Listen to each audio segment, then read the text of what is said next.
मी अरुणा शिंदे, राहणार ओतूर.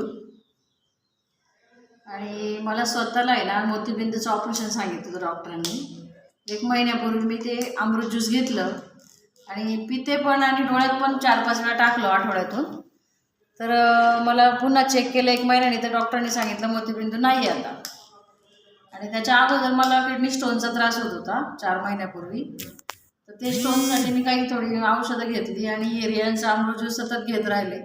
तर ते मोतीबिंदू ते स्टोनचे खडे आहे ना पूर्णपणे नाहीसे झाले आणि जो त्रास होता तो पण बंद झाला. तर आमच्या घरामध्ये माझ्या मिस्टरांचं खुब्याचं ऑपरेशन केलं 2 वर्षापूर्वी. तर ते त्यांना चालायला जमत नव्हतं, ते असे झोपूनच असायचे नेहमी. तर त्यांना पण मी अमृत ज्यूस दिल्यापासनं ते महिन्यातच चालायला लागले वॉकरवरती.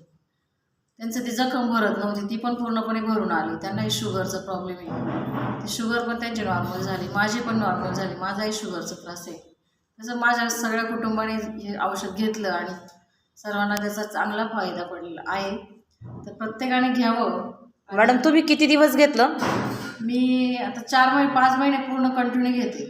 ओके. किती महिन्यानंतर तुम्हाला हा रिझल्ट आला? शुगर तर माझी 2-2.5 महिन्यातच माझी शुगर नॉर्मल झाली. आणि स्टोनचं पण माझं 4 महिन्यामध्ये म्हणजे 1 महिन्यातच पूर्ण कंटिन्यू घेतल्यावर स्टोनचं पण बरं झालं. असे 3-4 प्रकारचे आजार मी याने कव्हर केले. बाकीचे केमिकलचे औषधं खाण्यापेक्षा एरियनचं अमृत ज्यूस घेतलं ना तर फायदेशीर आहे. तसंच प्रत्येकाने घ्यावं आणि आजारमुक्त भारत अभियानमध्ये प्रत्येकाने सहभागी व्हावं. तुम्ही हे जे घेताना प्रमाण किती ठेवलं होतं घेण्याचं? 15-15 ml घेतलं. सकाळी 15 ml, संध्याकाळी 15 ml जेवणाआधी, आणि सकाळी अनुशापोटी 15 ml घेतलं गरम पाण्यामध्ये. संध्याकाळी तुम्हाला काय वाटतं आता हे सगळ्यांना घ्यायला पाहिजे का? हो, सर्वांनी घ्यावं आणि आपले स्वतःचे आजार पूर्णपणे बरे करावे. प्रत्येकाच्या घराघरापर्यंत. प्रत्येकाच्या घराघरामध्ये घर घर रियाज, हर हर रियाज. Okay, thank you.